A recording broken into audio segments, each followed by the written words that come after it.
Within the black community, right, our so-called civil rights leaders are still in solidarity with people of different races that they were back in the 1950s and 60s, when different groups of people within the United States were all fighting for their rights. And at the forefront of this, we all know, was the American Civil Rights Movement, that was primarily a movement for what we now call ADOS people, American Descendants of Slaves, or FBA, Foundational Black Americans, which are my people.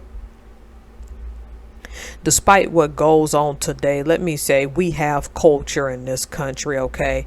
And our whole culture does not center around deviancy as you are shown in the press, okay? Y'all are all starting to believe everything you see on television, and it greatly shapes your outcomes, and you'll learn much later sometimes that what you thought you saw you didn't see, or what you did see is not representative of the whole, okay?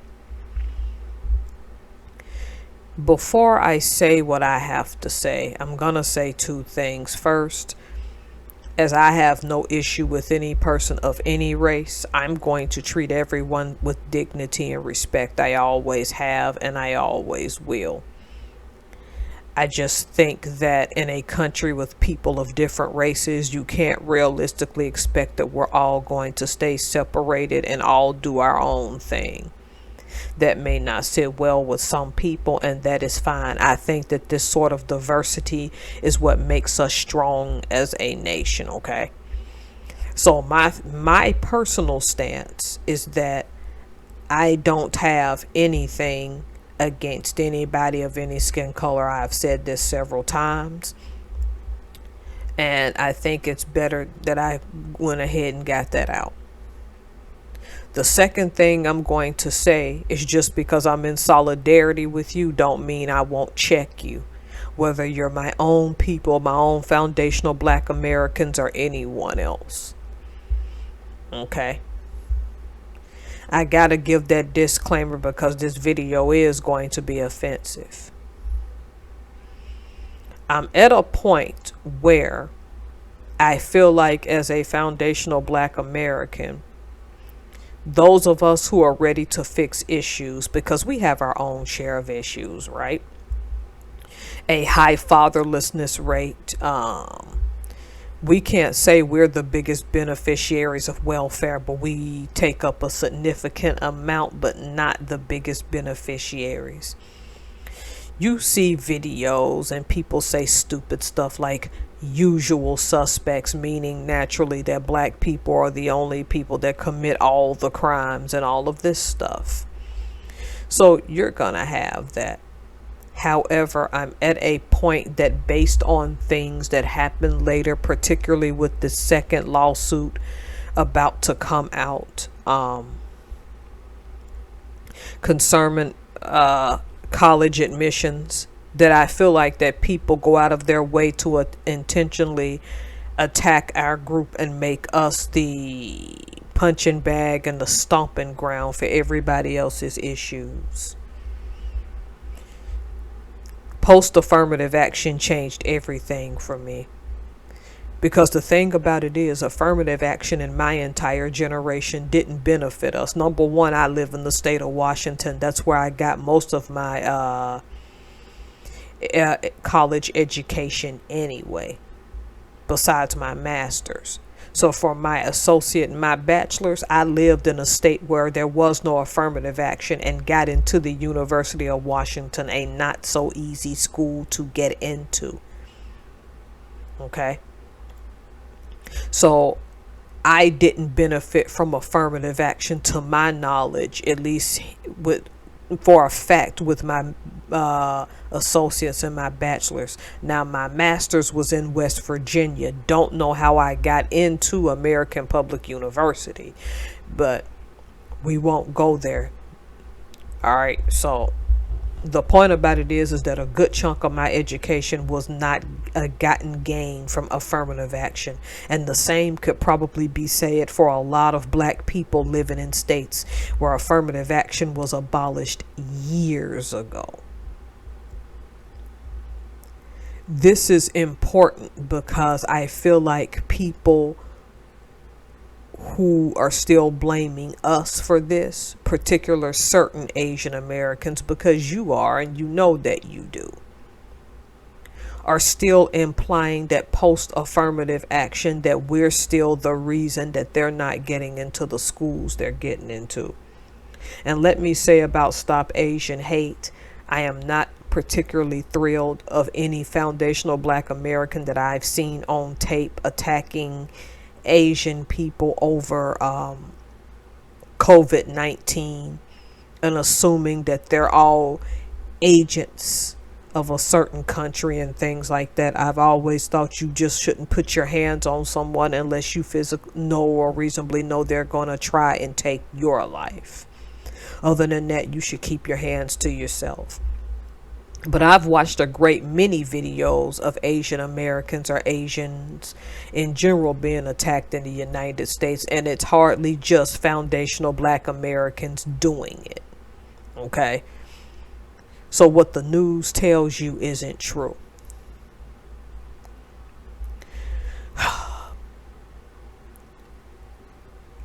I personally don't. I believe in solidarity in the sense that I have no hate against any race of people, and you can find beauty in every race, okay? And I've said this. Economically, I'm fully back in foundational Black Americans, even with my spending as of late, but doing more Black owned. I'm backing foundational Black Americans' want for economics. And what I mean is there is an inequity with economics here. And if we sit and lie, then we can't move forward.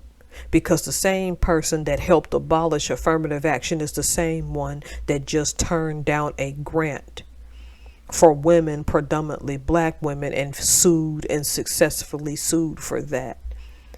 It's open season to a degree on foundational Black Americans. Despite what you think about us, we still should be able, in a country we help build, okay, to make money, to have businesses, and to have something. So the fact that Black Americans are now, foundational Black Americans are now starting to fill up HBCUs, the fact that we're starting apps to start connecting nationwide, okay, and help ourselves is something that I'm particularly proud of. It's sad how the civil rights movement has come to this new generation. When Yuri Kochiyama could become acquainted with Malcolm X, who was an outspoken critic of what happened to what we now call the Hibakusha. And then we also have the fact that our civil rights leaders spoke against the concentration camps. Not concentration camps, let me take that back. The locking down of the Japanese in our country due to anti-Japanese sentiment. So I took that out of tone. My bad. It wasn't concentration camps. It was the internment camps. I feel, in my honest opinion, that Black Americans have assisted everyone else at our own detriment. That is the descendants of slaves. Let me say that again, because you can be Black American now and be the descendant of people who were who'd come here as immigrants from the diaspora. That still make you Black American because you were born here. You are just not foundational to this land. I never thought I would reach this day because I still shop businesses that are non-Black, but I'm going to increasingly shop my own. I don't fully think that some Asian Americans that are entering this new lawsuit are racist people or have racist connotations to them. And what I mean by this is that you're not intentionally setting out to hurt Black people. However, this lawsuit at this point looks petty because it looks like you're not looking internally at yourself and blaming yourself for some of your own admissions. And it's just easy to do the one thing that you all say black people do, is to start pointing fingers outwardly instead of looking at yourselves. Again, this isn't meant to be divisive. It's just meant to state fact. Okay? This is the one fundamental thing we all must discuss, and why I'm proud of Foundational Black Americans and why I'm increasing my support of the people who are descendants of slaves as they are my people. Take this how you want. This is my series. Everybody else can make their series. It's been crazy out here. But one thing we can all say, I don't care who you are. At the end of the day, there are people out here who are always going to root for their own groups.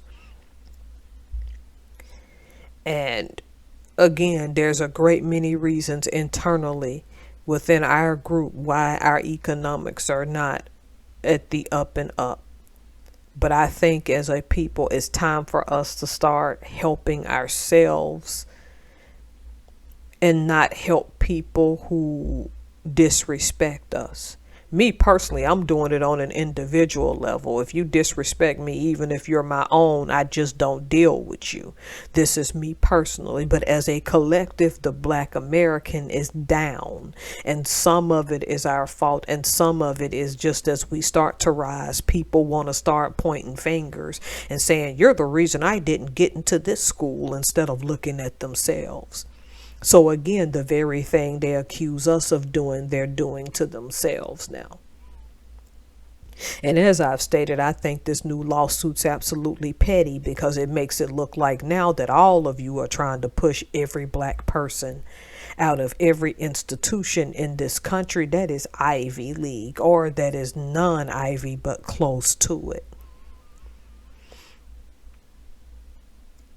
Every group, I don't care what your race, at some point are going to look out for your own. We can sit and pretend like this isn't a thing, but it is. The solidarity shared in the 50s and 60s between different groups because there was an inequality has greatly fractured. And the reason I put this series together is to say I am in solidarity with different groups. As stated, I don't like the footage of our people who attacked Asian Americans over COVID-19. But again, we're not the only group that did it. It doesn't make it right at all.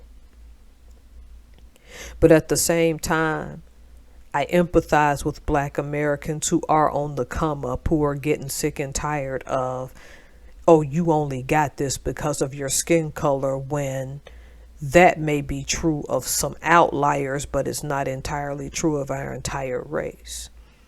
Just as we have to stop perpetuating that Asians as a whole all dislike black people.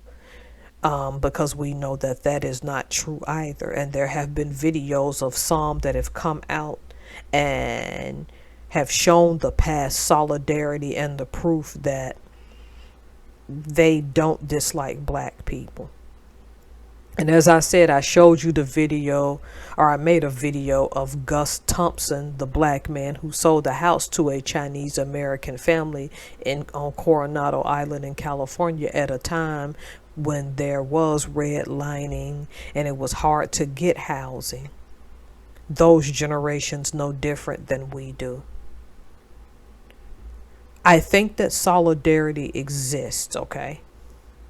I just don't think it exists for everyone, and we need to respect that.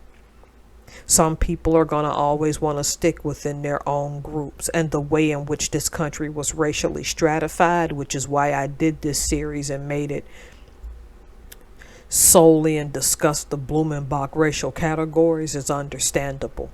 Our history makes race a big part of the discourse in the American way.